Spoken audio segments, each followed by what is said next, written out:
Halo teman-teman, halo saudara-saudara sebangsa setanah air. Kembali berjumpa bersama saya, FX Anjar Trilaksono. Saya adalah dosen di Teknik Geologi Unsur, dan kali ini saya ingin memberikan materi dengan topik tentang korupsi, ya, topik yang sedang hangat saat ini, ya, contohnya yang terjadi tempo lalu ketika kita mendengar ada nama pengusaha dengan inisial DJ melarikan diri ke luar negeri karena tersangkut tindak pidana korupsi. Ini merupakan suatu bentuk keprihatinan saya sebagai warga negara. Oleh sebab itu, saya ingin bincang-bincang ringan saja pada kali ini. Oke, tapi sebelum kita melangkah ke materi tentang topik korupsi itu, saya ingin memberikan yel-yel sebagai bentuk semangat kita untuk melawan korupsi. Bagaimana yel-yelnya? Jika saya mengatakan semangat pagi, teman-teman jawab pagi-pagi luar biasa. Jadi 2 kali jawab pagi-pagi diakhiri dengan luar biasa. Karena kita sebentar lagi akan menerima materi yang luar biasa. Oke teman-teman, saya katakan semangat pagi, pagi-pagi luar biasa. Tepuk tangan untuk kita semua. Oke, saya akan siapkan materinya. Mari kita simak bersama-sama. Sebentar lagi materinya akan muncul di layar teman-teman. Oke, materinya apakah sudah muncul teman-teman? Ya, sepertinya sudah ya teman-teman. Ya. Mari kita mulai pada bincang kali ini teman-teman. Oke, perbincangan kali ini kita akan membahas tentang gerakan perang melawan korupsi dari jurusan Teknik Geologi untuk unsur. Ya, kebetulan saya berasal dari Teknik Geologi ya di Universitas Jenderal Sudirman Purwokerto ya. Dan saya punya prinsip nih teman-teman. Gerakan melawan korupsi itu dimulai dari diri kita sendiri teman-teman. Dimulai dari lingkungan yang paling kecil, dari kita sendiri sebagai pribadi ya. Kita sendiri sudah benar-benar anti korupsi atau belum? Jangan-jangan kita sendiri saat ini terlibat juga di dalamnya. Jangan sampai seperti itu teman-teman.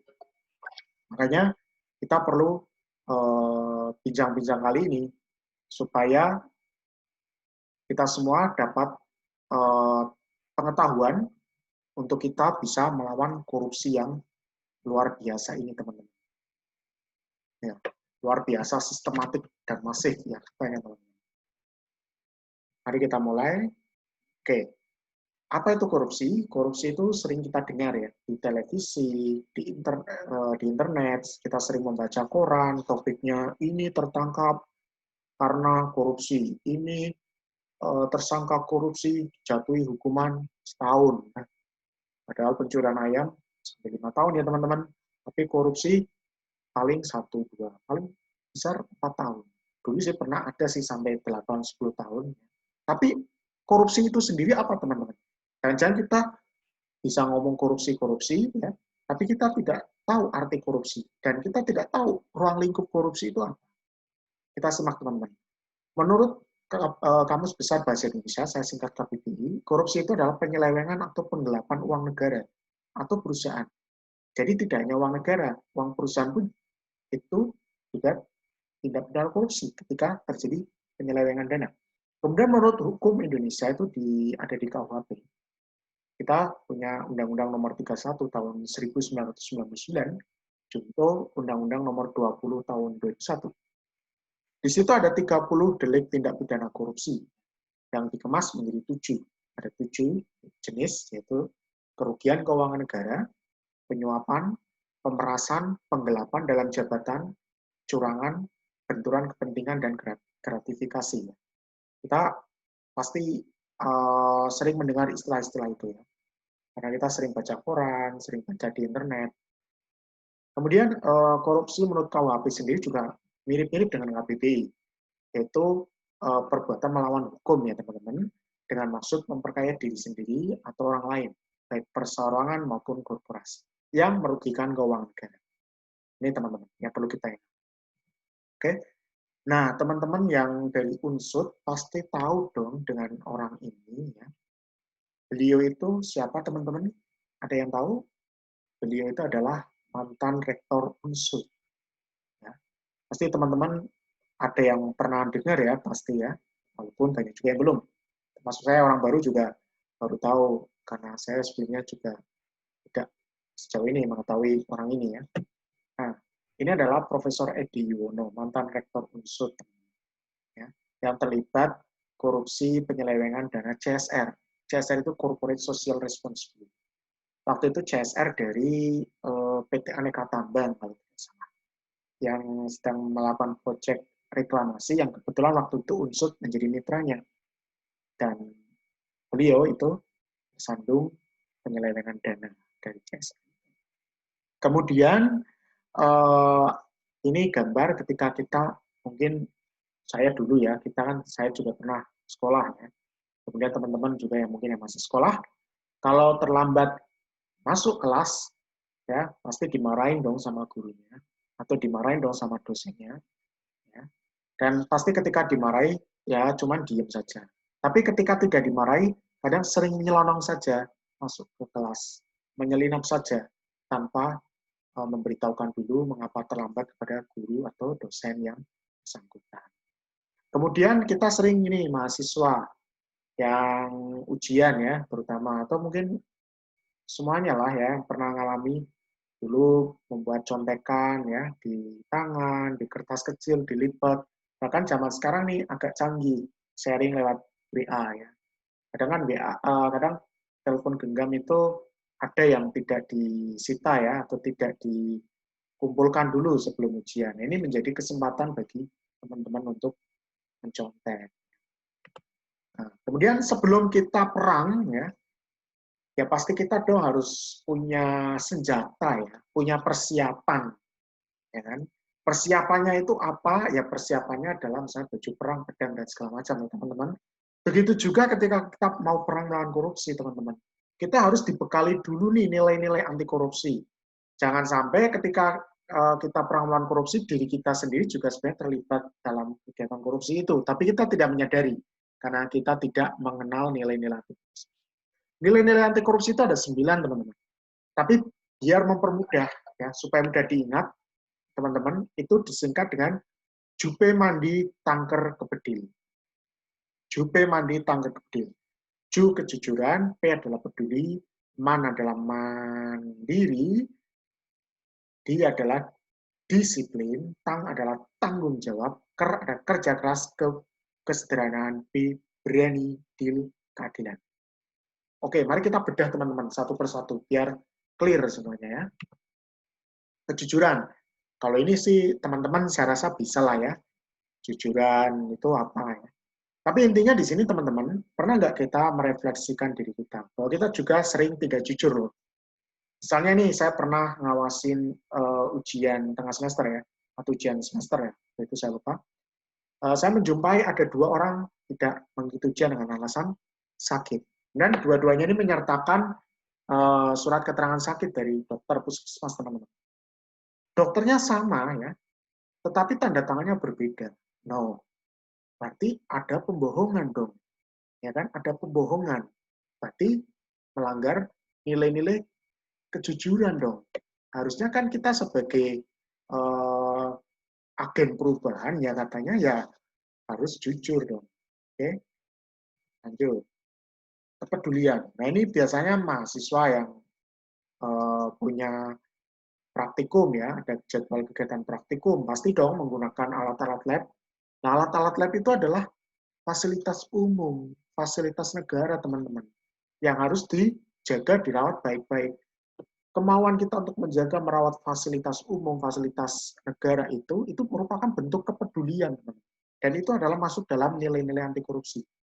Ya, jangan sampai ya pernah kasus di jurusan kami itu terjadi kehilangan palu atau kerusakan kompas. Ya, ini sering terjadi teman-teman, berarti mahasiswanya itu tidak aware, tidak sadar dengan perbuatan melanggar nilai-nilai dasar anti korupsi. Kemandirian ya. Teman-teman ketika ujian harusnya ngerjain sendiri ya. Kan ujian, namanya ujian berarti kan ujian untuk dirinya sendiri, kecuali ada ujian kelompok baru. Tapi kalau ujian UAS, UTS biasanya sendiri teman-teman. Dan itu harus dikerjakan sendiri, jangan contek kanan kiri, apalagi lihat buku, apalagi zaman sekarang lihat internet, tinggal Google search, kata kuncinya apa, ketemu jawabannya. Jangan seperti itu teman-teman. Kita harus mandiri dengan tugas yang kita hadapi. Dengan pekerjaan kita masing-masing, kita harus mandiri teman-teman. Disiplinan, yang suka bolos, yang suka telat, ya ini harusnya menjadi cermin bahwa kita sendiri tuh sering melakukan ini, ya berjanji untuk datang jam 8, nyatanya datangnya jam 9, ya kan? Kita sendiri kadang sering melakukan itu, tapi tidak menyadari bahwa ini merupakan pelanggaran terhadap nilai dasar anti korupsi, kedisiplinan, tanggung jawab, ya yang biasanya teman-teman dosen nih, kan biasanya di SK itu ada nama-nama panitia suatu acara di kampus misalnya. Tapi yang kerja palingan hanya 1-2 orang. Yang lainnya cuek-cuek saja, paling datang rapat. Ya cuma dengar masuk telinga kanan, keluar telinga kiri. Tapi tidak menyadari tanggung jawabnya, tidak melakukan tanggung jawabnya. Ini termasuk pelanggaran juga teman-teman. Kerja keras. Oh ini yang buat mahasiswa yang semester akhir. Ketika menghadapi skripsi kesulitan ya, kesulitan menghadapi skripsi, jangan sampai mundur atau malah menghindar. Yang akhirnya jadi telat lulus kan. Lebih baik hadapi, kalau ada kesulitan tanya ke dosen pembimbing, tanya ke teman-teman atau bisa cari di internet ya. Jangan sampai menyerah ya. Karena ini merupakan bentuk nilai dasar anti korupsi, teman-teman. Kesederhanaan, yang suka hidup glamor ya, suka memakai barang-barang branded. Kemudian kalau tidak ada duit, dibully teman-temannya, biasanya branded, sekarang kok enggak, langsung, wah saya nggak punya duit, tapi saya harus beli barang-barang branded biar nggak dibully. Timbullah motif untuk mengambil uang negara. Timbullah motif untuk mengambil uang perusahaan. Ini merupakan awal dari motivasi untuk korupsi, teman-teman. Karena kebiasaan hidup tidak sederhana, tapi hidup glamor. Keberanian. Nah, ini juga sering kita jumpai. Kadang teman kita melakukan penyelewengan dana, dan kita sebagai rekannya tahu, tetapi tidak berani melaporkan kepada atasan.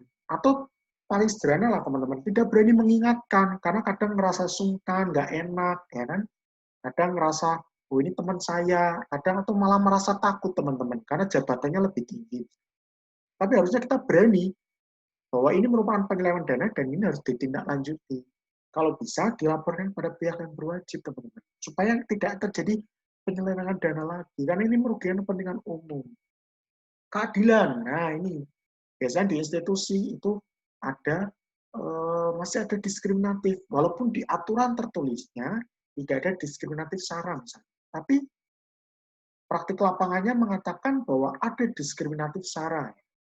Harus agama A, harus agama B, harus agama C, harus suku A, harus suku B, suku C. Itu ada konsensus, seperti konsensus tidak tertulis. Itu saya pernah merasakan itu, teman-teman. Dan itu nyata, teman-teman. Jadi, ini harus kita sadari. Nah, saya rasa kita sudah berbincang terlalu jauh ya. Kita sudah mengenal apa nilai-nilai dasar anti korupsi itu. Nah, sebagai refreshing ya, biar tidak bosan mendengarkan bincang-bincang kali ini ya, saya ingin mengajak teman-teman angkat kedua tangan ya. Kalau saya bilang polisi menangkap koruptor, berarti tangan kanan bergerak seperti memegang pistol seperti ini, dan tangan kiri tetap terbuka. Tapi sebaliknya, ketika polisi ditembak koruptor, ya tangan kanan tetap terbuka, tangan kiri seperti memegang pistol. Oke, ayo kita mulai. Polisi menangkap koruptor. Koruptor menembak polisi. Nah, polisi menangkap koruptor, koruptor menembak polisi. Polisi menembak koruptor. koruptor menangkap polisi ya. Berarti saya sendiri tidak konsentrasi teman-teman ya. Ada kesalahan instruksi teman-teman. Tapi oke lah, itu sekedar sebagai ice breaking saja teman-teman biar nggak jenuh. Oke, ternyata waktu sudah menunjukkan bahwa kita harus segera mengakhiri bincang-bincang kali ini teman-teman. Walaupun bincang-bincang ini asik ya teman-teman. Tapi sebelum itu, saya ingin mengajak teman-teman untuk mengisi link evaluasi ini teman-teman. Link evaluasi ini digunakan ya sebagai bentuk bahwa kalian setuju nih. Kalian setuju bahwa kita akan dan siap untuk melawan korupsi teman-teman. Nah, ini juga sebagai bahan evaluasi saya selaku dosen sekaligus penyuluh agar nanti di penyuluhan berikutnya jauh lebih baik. Caranya gampang teman-teman, tinggal di sini ada tertulis, tinggal ketik bit.ly/antikorupsi2020, maka teman-teman akan diarahkan ke Google Form dan tinggal mengisi sesuai dengan pertanyaan. Cukup singkat teman-teman, sehingga tidak memakan banyak waktu. Oke, sebelum saya benar-benar mengakhiri kegiatan bincang-bincang kali ini, saya ingin berpantun teman-teman. Ya, berpantun dengan tema korupsi. Jalan-jalan lewat tol Depok Antasari.